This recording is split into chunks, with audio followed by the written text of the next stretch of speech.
બોટાદ જિલ્લામાં વિધાનસભા વિસ્તાર દીઠ સાંસદ ખેલ મહોત્સવનું આયોજન થઈ રહ્યું છે। તે અંતર્ગત બોટાદ વિધાનસભા 106 વિસ્તાર માટે આદર્શ સંકુલ ખાતે ખેલ મહોત્સવ યોજાયો છે। 3 દિવસ સુધી ચાલનારા સાંસદ ખેલ મહોત્સવમાં દોડ, ગોળાફેંક, કબડ્ડી, લીંબુ ચમચી, સંગીત ખુરશી સહિતની રમત સ્પર્ધા યોજાશે। વિજેતા ટીમને પ્રમાણપત્ર આપી પ્રોત્સાહિત કરવામાં આવશે।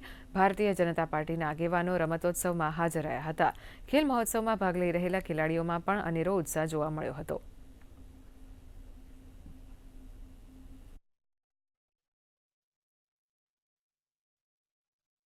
અહીંયા બોટાદ આદર્શ સ્કૂલ ખાતે વિવિધ રમતો કે જેવી કબડ્ડી, ગોળાફેંક તેમજ દોડ એવી અનેક વિવિધ રમતોમાં જે યુવાનોનો અને ખેલાડીઓનો, નાના બાળકોનો તમામનો જે એક ઉત્સાહ વધે અને એમનામાં રહેલું ટેલેન્ટ બહાર આવે એના અંતર્ગત આજે જ્યારે કાર્યક્રમ યોજાયો છે। કબડ્ડીની ટીમ પણ આપણે જોયું કે બહુ જ રસાકસી ભરી મેચ થયેલી।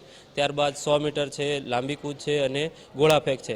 એમાં પણ બાળકોએ પોતાનું જે કૌશલ્ય છે એ દેખાડી અને પોતાની યુવાની જે તાજગી છે એ આપણને સિદ્ધ કરી બતાવી। અમને કબડ્ડી રમતમાં ભાગ લીધેલો, એમાં અમને પ્રથમ નંબરે વિનર થયા છીએ અમે, અને આવી રમતો રમાય એવી અમારી આશા છે, કેમ કે અમને એમાં કાયમી ઉત્સાહ મળી રહેશે અને અમે દેશ લેવલે જઈએ એ મારી આશા છે।